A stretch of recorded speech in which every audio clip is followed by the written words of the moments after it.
We've been talking about wrestling and a union for over 50 years. Yep. You talking and you speaking now, it seems to me if anybody could make this happen, it could be somebody like you. But let's face it, if there was a union, things like this would not happen, correct? That's absolutely correct. And the union talk always comes. It came up when I was there. I Yep. remember for a little bit, I thought, oh, they might finally get things going. But the thing of it is, you need everybody on board. And Yeah. face when I was there, who runs the place at the time, John Cena. Hey, it wasn't really in his best interest to necessarily come aboard, but that's who you needed. You needed everybody on board for that. But maybe there will come a day when there's a union. Maybe this is something that will spur that.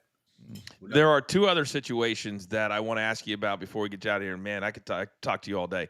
So, Karrion Kross, he obviously was a high profile release. He went out and said he's doing a documentary that just released yesterday. He said they offered him the same amount of money or maybe even more, but didn't deal with his wife. But the thing that got caught up is on a Friday, David, they offered him the money. He said, listen, I just want to see the numbers that allowed you to get to this number, meaning the merch numbers, the ratings. And the very next day, 24 hours later, they pulled the offer and just refused to give him the numbers. Was he out of bounds asking for it, or was that a really smart play by him?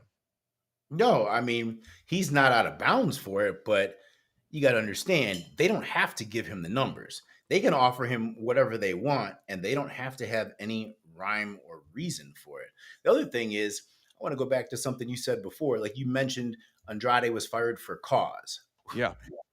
What was the cause? Do you know in the contract, you don't have to be fired for any reason? They don't have to give you a reason. They say you could be fired for cause. They list potential causes: breach of contract, wellness violation.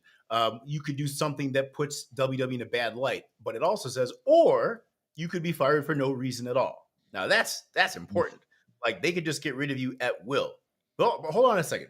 Think about what that means. Having that in the contract, WWE could have hired Karrion Kross, right? Could have signed him. And then the next day, they could have said, you know what? Now we're releasing you. Oh, but also there's a non-compete for 1 year and we're not going to pay you. Wow. Golly. They could do that within the bounds of the contract. Wow. Last one, because we only have 2 minutes left, and thank you again for the time.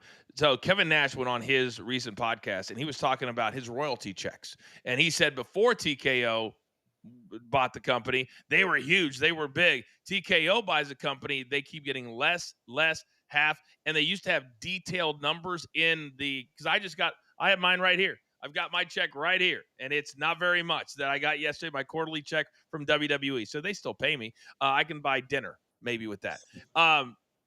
For them not to add the numbers into it, that just tells me they just don't want to be talent friendly. I don't know any other way to say that.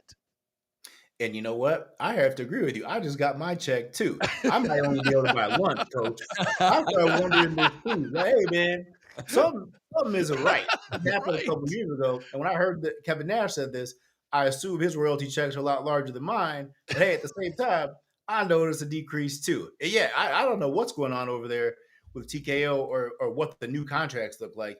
I'd love to get my hands on one of those contracts. If anybody has one laying around, get it to me. Let me take a look Send at it over. Real quick, we only have a minute. Tell people where they can find your stuff, because I want you to have your voice out there now, because I think your voice right now is very, very important. Thank you very much. And thank you for giving me this opportunity. Please come find me at my YouTube channel. This is where I'm putting a lot of effort into right now. And I'm making all of these videos where law and wrestling intersect. It's David Otunga on YouTube. I think it's actually DD Otunga. But put in my name. You'll find me, subscribe, go through the content. You'll love it. And let me know what else you guys want me to cover next. All right, very, very good. And you're always welcome to come on here. And I really want to get this conversation going, because here at this show, we don't talk about, segments. We talk about stuff like this. So thank you for the time. Can't wait to see you again. And you look fantastic, man. Thank you very, very much. Thank you for having me. I appreciate it. I'd love to come back and talk with you guys anytime. What you've done is inserted yourself where nobody else can. You were educated at Harvard. You're a lawyer. When you started seeing all of these non-competes coming up, the Andrade situation, what possessed you or motivated you to start saying, listen, here's the real deal, instead of wrestling fans who think they know it all? Well, I'll tell you what it was. This started with the Rajah Jackson situation because there was finally an intersection between law and wrestling. And I saw all these people trying to comment on it, but nobody really understood both sides. Enter me. I'm the one person who is perfectly situated for this. So I started making YouTube videos and they really caught on. And then people were asking me to continue with that and cover all things law and wrestling. So when this Andrade situation came up, I mean, this was an easy one for me dealing with these no compete clauses. Like, this is just great content that people have tons of questions about, and it's easy for me to explain it. So I'm more than happy to do that here. So you mentioned no compete. For those that don't understand, in the world of wrestling and sports, what does a no compete actually mean, and what does it hinder participants or talent from doing? Okay, so a no compete is called a covenant not to compete. So we'll get into some actual legal definitions here. And if we go back to first year contract law, this actually comes from employment law. And I say the word employment. That's important here because typically an employer will put one of these clauses in a contract, which will stop an employee once they are terminated from going to a rival company of the competitor or a competitor of this company and then working right away. And the point of this is to prevent trade secrets from being shared or even something like goodwill, which would apply to wrestling. Goodwill meaning customer relationships, fan relationships. Say in Andrade's situation, say WWE had really built him up and he was the hottest thing going right now. He had a ton of heat, whatever it was, or a big babyface run. And then he's on top of the world at WWE. He gets fired and then shows up at another company, which he did, AEW, like the next week. He would presumably take all that heat, all that goodwill that WWE helped him build up and take that to the other company. So it's designed to prevent that. And that's kind of what happened in this situation. Although I don't really think they invested a whole lot in Andrade. I won't say no disrespect to Andrade at all, but Yeah. I don't think that they had put enough into him in the storyline where like he's leaving with a ton of heat or a ton of goodwill that he's taking from WWE to another to AEW. I just don't see that here, but that's typically how this works.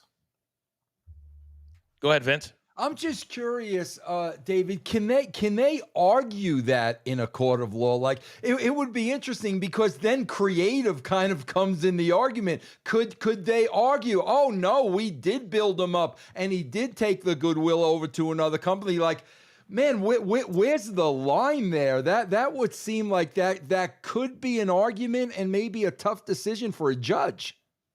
Well, that's an excellent question because if this goes to court, that's exactly what they're going to have to argue on WWE's side. They're going to have to be creative and really try to spin this and say that, oh, we were really pushing it. We had these plans, but it can't even just be they had plans. They had to have already done it. Like it needs to be reasonably, assumed that there was goodwill. And I think they're going to have a hard time trying to prove that.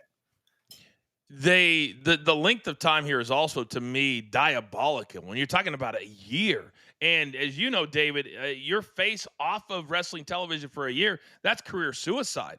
And what do you think on the AEW side that they didn't ask Andrade about, to throw him right onto TV right after he left WWE, and then all of a sudden he's gone, presumably because of this non-compete? Why would they do that without double checking, per se?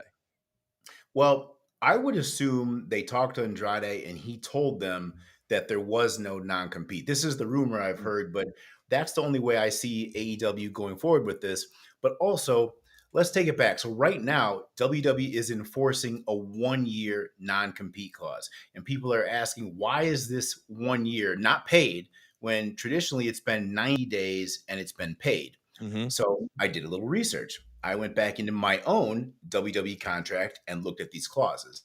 And I've got more than one contract, and they've changed over the years. But going back to, I found mine from 2017, and that indeed does have a 1-year non-compete clause in it. Oh. It already says it in it.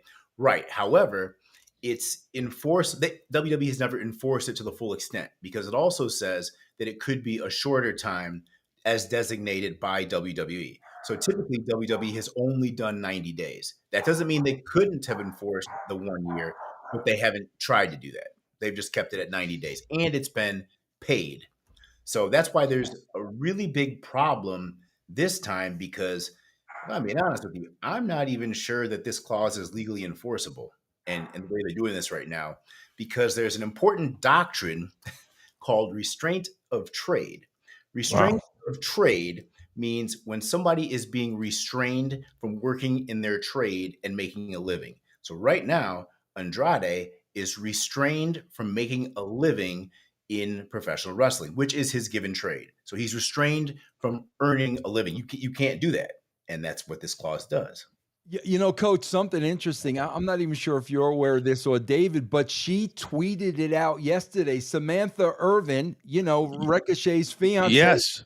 2 year. 2 years. 2 year non-comp, and she's obeying by. She tweeted out yesterday, one year down, 1 year to go.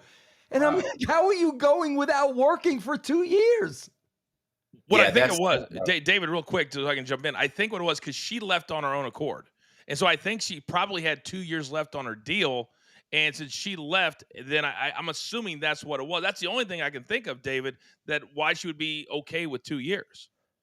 Yeah, there's got to be something like that or in her contract where she's technically still part of the company or something, but just not working, because otherwise there wouldn't be a way where they could hold her like that. And I wonder, is she being paid? That's really what this comes down to, because there needs to be compensation.